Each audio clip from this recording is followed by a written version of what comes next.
Using your serger is a wonderful time-saving way to sew. It sews faster than a conventional sewing machine, and it combines seaming, trimming, and overcasting in one easy step. Not only does it provide professional finishes, but you can create some interesting decorative effects on any sewing project using your serger. First, I'll demonstrate how the serger operates.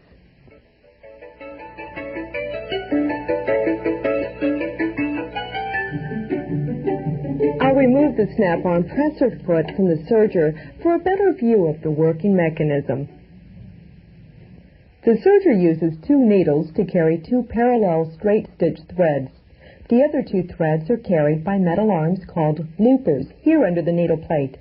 They move from side to side, interlocking all 4 threads into a strong, stretchable seam using a process very similar to knitting. The stitches form around metal prongs called stitch fingers located on the needle plate. The prongs keep the stitches flat and prevent them from curling the edge of the fabric. 2 cutting blades work in a scissor-like motion to trim away excess seam allowance just ahead of the stitching. The unusually long shape of the presser foot, combined with the length of the feed dog teeth, give the serger its firm, even feeding action.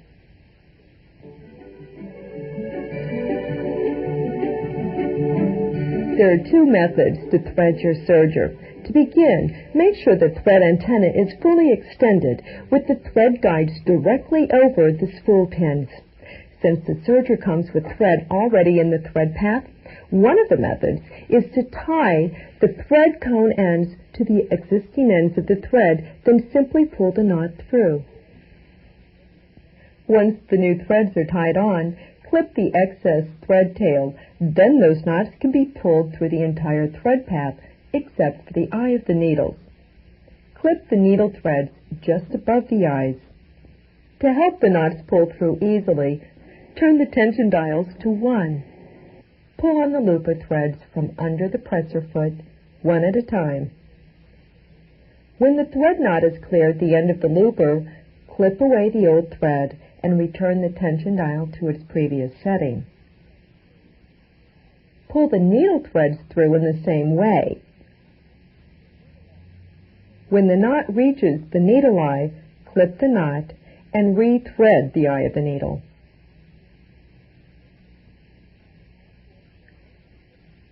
Slide all 4 threads under the back of the presser foot, lower the foot, and sew a test stitch.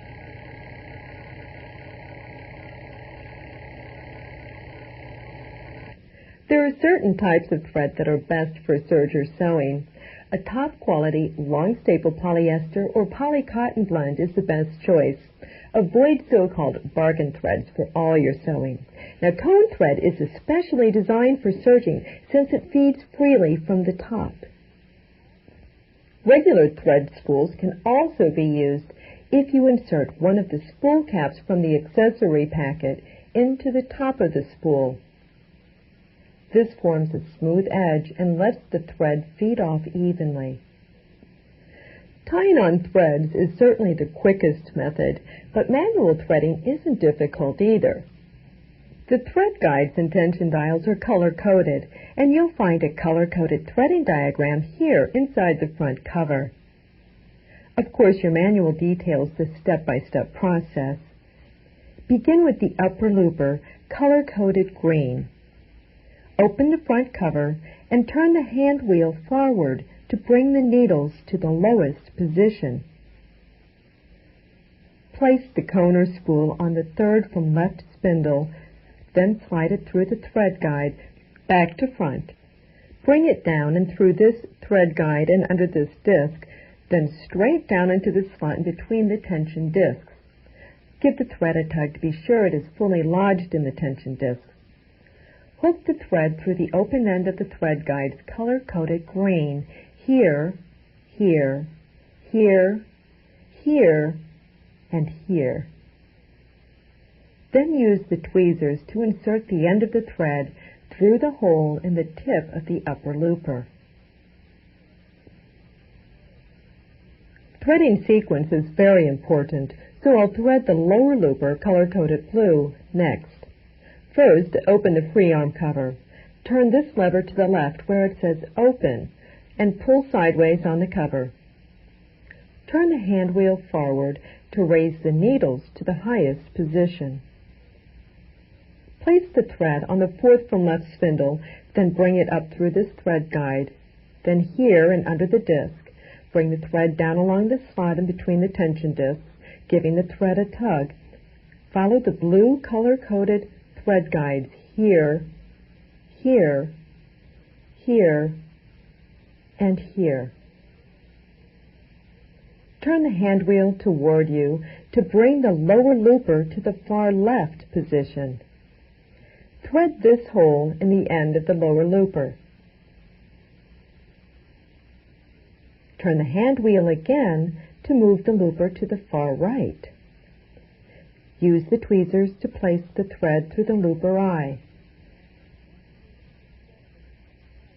Both needles are threaded in the same way, following the red and yellow color-coded thread paths. Place the thread on the first or second spindle. Bring it up through the thread guide, under the plate, and into the slot between the tension discs. Both needle threads pass through this guide right to left. The right needle thread goes in the yellow color-coded guide, and the left needle thread goes here. Both needle threads slide across the top and down the take-up lever. Each thread then goes through its respective guide and through the needle eye, front to back. Bring all the threads under the presser foot and sew a few stitches to be sure a chain is forming. If the looper thread should break or run out while you're serging, it's important to remember this rethreading sequence. First, unthread the needles. Rethread the looper, then rethread the needles. If you forget to unthread the needle thread will be wrapped around the looper, and when you begin to serge again, the thread will break. So remember, always thread the needles last.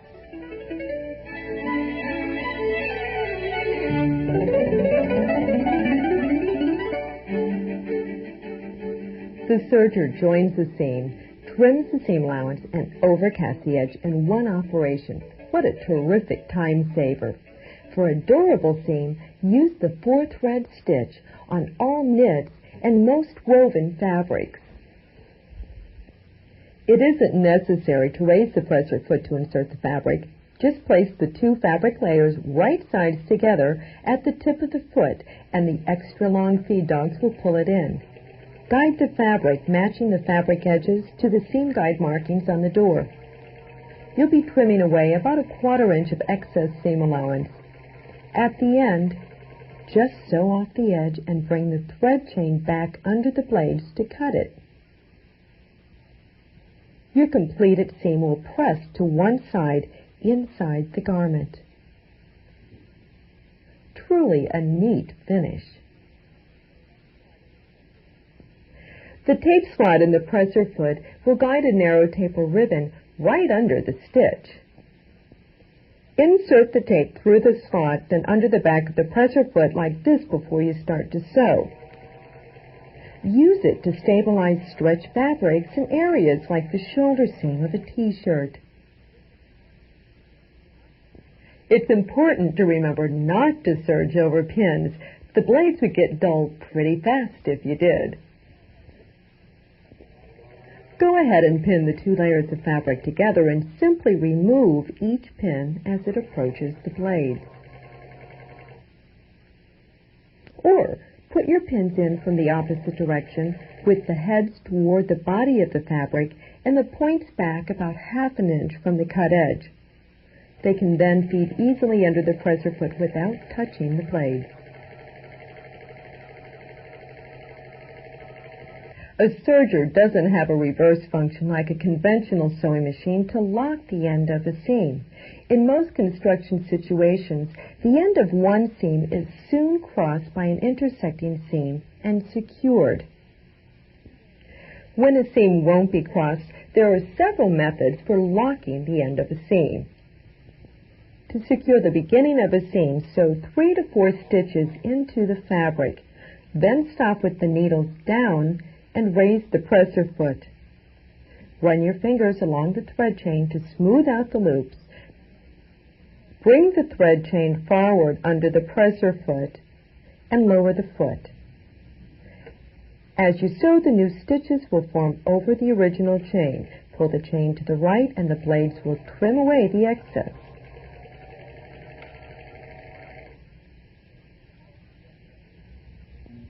To lock the end of a seam, sew until the needles are just at the edge of the fabric. Turn the hand wheel to bring the needles up and raise the presser foot. Pull a bit of slack in the needle thread and gently pull the fabric to the back to remove the thread loops from the stitch fingers. Flip the fabric over and reposition it under the foot, just slightly back from the blade so you don't cut the original stitches. Lower the foot and sew about 1 inch, then sew off the edge and cut the thread chain. Another way to secure a seam is to leave a 4 to 5 inch thread chain. Place it through the eye of a tapestry needle. Then bring that thread chain under the stitches.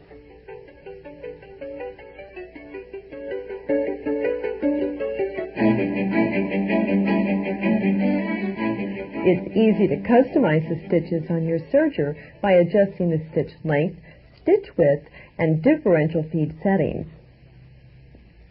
The stitch length dial is located here. For normal sewing, use a stitch length setting of 2.5 to 3. For lightweight fabric, you may prefer a shorter length, so turn to a smaller number. Heavier fabrics and special techniques like gathering may require a longer stitch, indicated by a larger number. The seam width can also be adjusted wider for more durable seams in woven fabrics, or narrower for daintier seams in knits. Open the front and side covers. Raise the needles to the highest position. Rotate the upper blade out of cutting position by pushing here to the right and rotating the blade up until it clicks into the locked position. Turn the stitch width dial to the setting you prefer.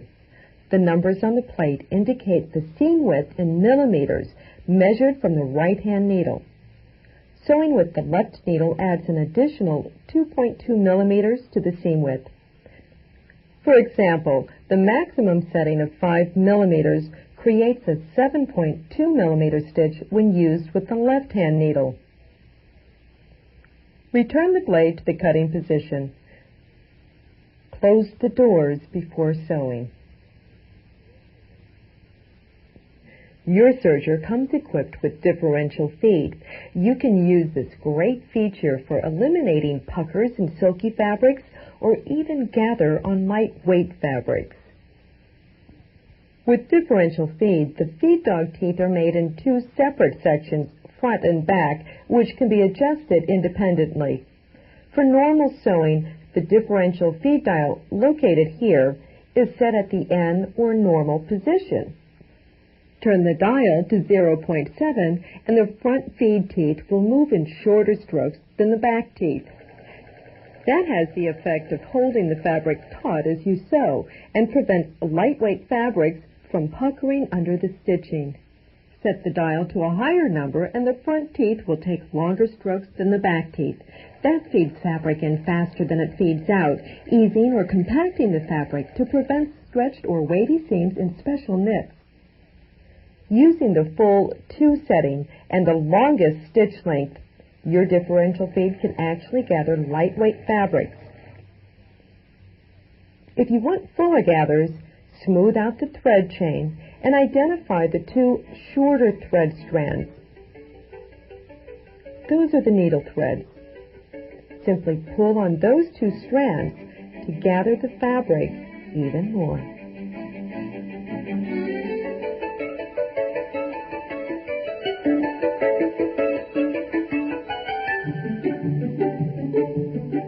The serger comes with tensions preset for a balanced stitch. It's important to know how each thread should look in the stitch so you can make adjustments if needed. It's easiest to learn about serger tensions with the machine threaded in colors to match the color coding. When the tensions are properly set, the upper and lower looper threads lock together evenly over the fabric edge like this. The left needle interlocks with both looper threads at the seam line. The needle threads interlock with both loopers. Each needle thread looks like a straight stitch from the top side and like a series of tiny thread dots from the other side. The tension on each thread is controlled by its own color-coded tension dial. Turn the dial to a higher number to increase the tension or to a lower number to decrease the tension. It usually works best to adjust tensions in small increments. Move one tension dial about one number setting and test the stitch again before making another adjustment. Here are some examples of how an unbalanced stitch would look and how to correct it. If the interlocking point pulls to the underside of the fabric, the lower looper tension is too tight. Loosen it by turning the blue dial to a lower number and test the stitch again. If the interlocking point pulls to the top side of the fabric, the upper looper tension is too tight. Loosen it by turning the green tension dial to a smaller number. If the fabric edge puckers or tunnels under the stitches, both looper threads are too tight. Turn both the green and blue dials to a smaller number. If either needle thread shows loops on the wrong side, it is too loose. Adjust the red or yellow knob to a larger number. If the seam looks like this from the right side, as if it were about to come apart, that is also a symptom of needle tension that is too loose.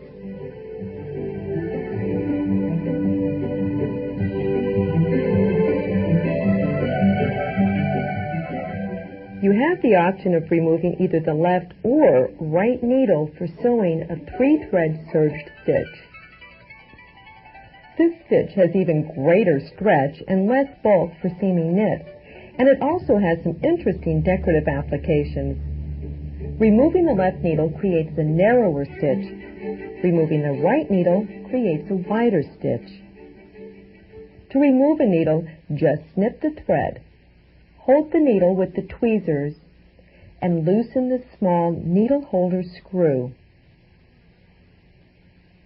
Lift the needle out of the way and tighten the screw so it doesn't vibrate loose.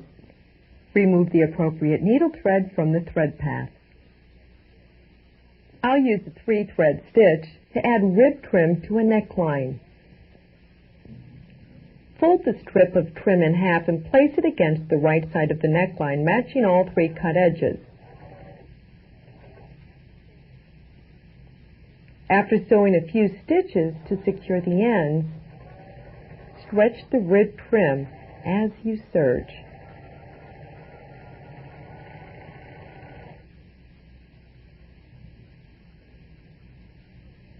That looks just like Freddie made. And it's so easy, too. Experienced serger users like to create a specialty 3-thread edge by using heavier decorative thread in the loopers. What looks like a row of braid here on the edge of this vest is actually just a row of serger stitching. This technique is also attractive for finishing placemat edges and other decorator accessories. Place the specialty thread on the upper looper or both loopers if the stitch needs to be reversible. The loopers have larger eyes to accommodate heavier threads. Use regular thread in the needles, matching the color of your specialty thread or the color of the fabric. Specialty threads usually require a longer stitch length and a looser tension setting. Sew slowly and carefully, allowing the blades to trim the fabric edge. This decorative finish is so easy to create.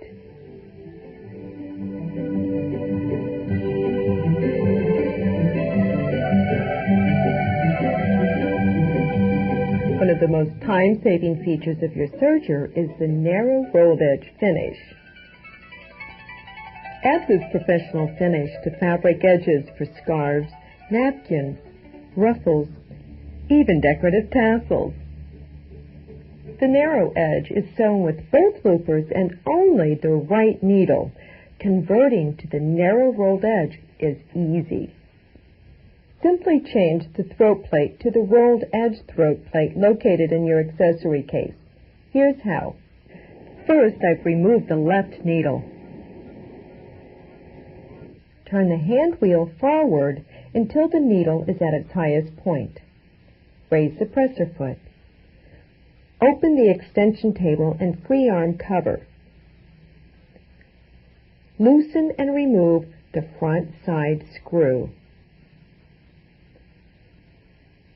Lift the throat plate off and replace it with the rolled edge plate. Be sure that the thread is not caught under the plate.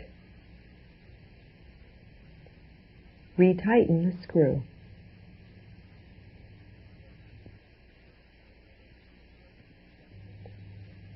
Rotate the upper blade out of cutting position and turn the seam width dial, adjusting so that the left side of the lower blade holder is aligned with the mark of the rolled edge plate. Return the upper blade to cutting position. Close the side and front cover. Set your stitch length to 1 or 2 for a satin smooth finish. In the basic narrow edge, the upper and lower looper threads should interlock right over the fabric edge. If your stitch needs adjustment, refer back to the section on tension adjustments earlier in this tape. As a second option, you can tighten the lower looper tension a great deal so that it becomes virtually unseen in the finished stitch, and the upper looper threads wrap all the way around the edge. This method creates a softer finish and is also helpful when you are creating a decorative effect by using a specialty thread in the upper looper. Regardless of which tension settings are used, the rolled edge can be applied to a whole array of sewing situations. Making scarves and napkins is a cinch using the rolled edge setting. Just sew right off the corners. Add a drop of seam sealant and let it dry before you trim away the excess thread chain. A section of that rolled edge thread chain stitched without any fabric under it makes instant belt loops or button loops. That's terrific! The rolled edge also makes nearly invisible seams in sheer fabrics. It's not only faster, but it's less bulky than a conventional French seam. Set the stitch length at about 2 to keep the seam from being too stiff. Then just place the 2 fabric layers right sides together and sew. Isn't that beautiful? And surprisingly durable, too. It's a perfect stitch for lingerie. The rolled edge can be used to create a lettuce edge on stretch fabrics. I've placed the blade out of cutting position. I'll set the stitch length to about 1.5, and I'll set the differential feed to 0.7 to help stretch the fabric. I'll serge along the folded edge of this nylon tricot, stretching as I sew. Since the blades are not in cutting position, take care when guiding the fabric edge so it does not extend beyond the right edge of the needle plate. To reset your serger for conventional serging, turn the lower looper tension back to its previous setting. Lengthen the stitch to 2.5. Open the front cover. Raise the presser foot and rotate the upper blade out of cutting position. Remove the rolled edge plate and replace it with the standard plate. Rotate the blade back to cutting position and close the front cover. Replace the left-hand needle by rotating the hand wheel toward you until the needle bar reaches its highest position. Loosen the holding screw. With the flat side of the needle to the back, slide the shaft of the needle up into the needle bar as far as it will go. Tighten the screw and rethread the needle. Then sew a test stitch.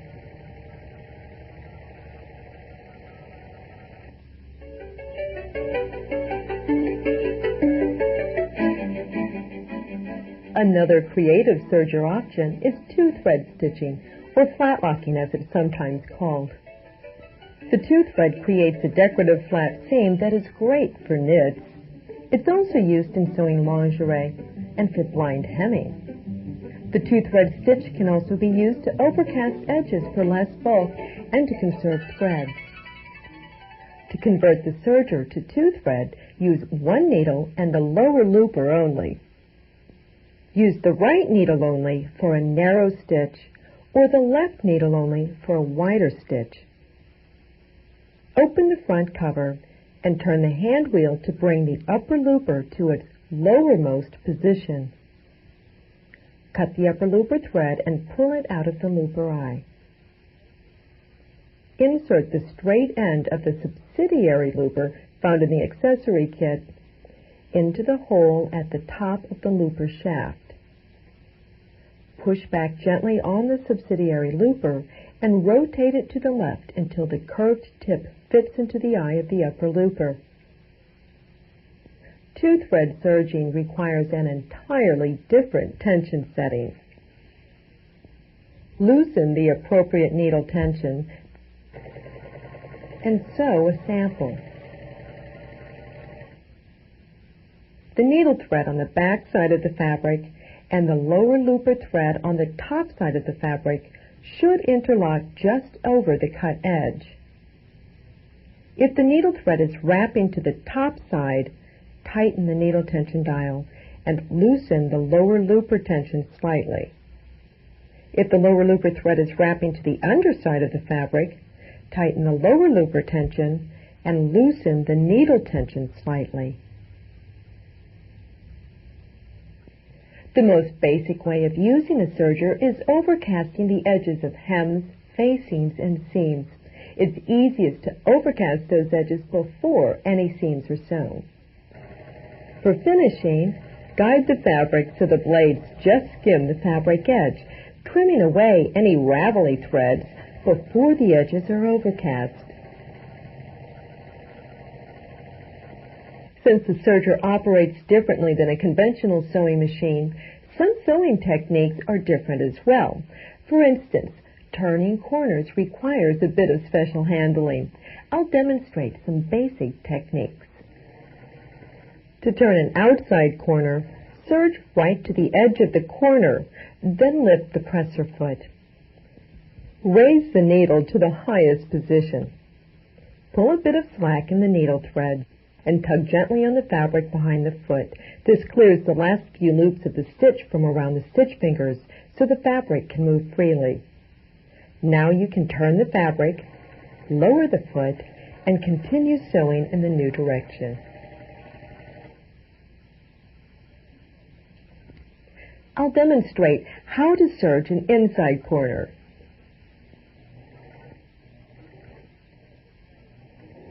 Stitch until the blades, not the needle, is in the corner. Lower the needle to secure the fabric, then lift the presser foot.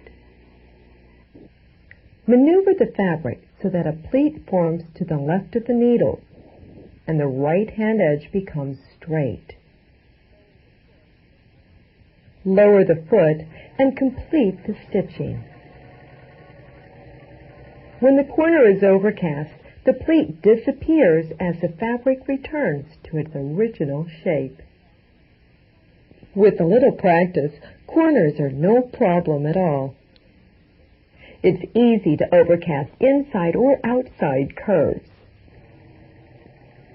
Simply guide the fabric toward the blades rather than the needle. Remember that cutting takes place before the fabric reaches the needle.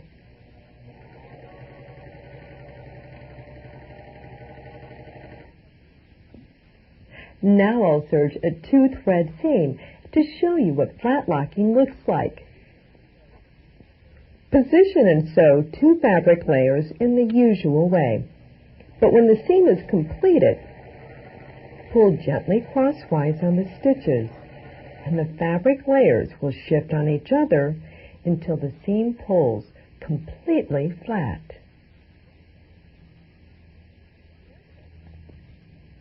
One side of the stitch looks like loops of thread. The other side looks like sideways straight stitches or bladders. Either can be the outside of the seam, it's just a matter of your preference. If you want the loops to be the outside, place your layers of fabric wrong sides together, just the opposite of normal sewing. If you want to see ladders on the outside, place the fabric layers right sides together as usual. You can create a bolder look to the loops by using a decorative specialty thread in the lower looper. 2-thread serging can also be used to create a nearly invisible blind hem, and the snap-on presser foot that comes with the serger makes that process even easier. Push this button to release the standard foot. Place the blind hem foot under the shank. Lower the presser foot lifter to snap it into place. Your serger also has free arm capabilities. To convert the serger to free arm, turn this lever to free arm and swing the extension table open. Use the widest stitch and the right needle with the blind hem foot. Set the stitch length to 4. Fold up the hemline and press it in place. Then fold the hem allowance back against the right side of the fabric, creating a soft fold in the garment, with about 1/4 inch of hem allowance extending beyond the fold. Place the fold under the presser foot, aligning it with the adjustable guide on the foot, then stitch. The needle should catch only a thread or 2 of the fabric along the soft fold. If it doesn't, simply adjust the guide.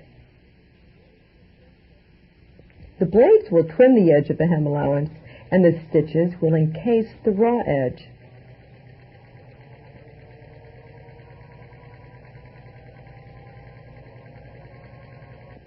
Simply fold down the hem and press flat. Beautiful! Now I'll show you how to return to standard serging. Open the front cover and rotate the hand wheel to bring the upper looper to its lowest position. Push back gently on the subsidiary looper to remove its tip from the looper eye. Then lift the wire out of the looper shaft and replace it in the accessory kit. Unthread the needle. Rethread the upper looper. Rethread the needle and set the tension dials back to their normal positions for 3 or 4 thread sewing.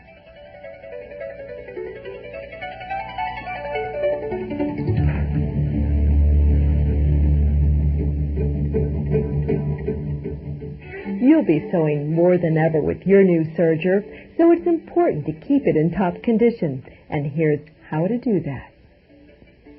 Because of the cutting action, lint builds up rather quickly in and around the blades and loopers. Remove it frequently with the lint brush found in your accessory kit. The crucial parts of the machine are made from a special material that requires no oiling, but once or twice a month you should place a single drop of clear sewing machine oil here and here. Be sure to use an oil designed for sewing machines, not a universal household oil.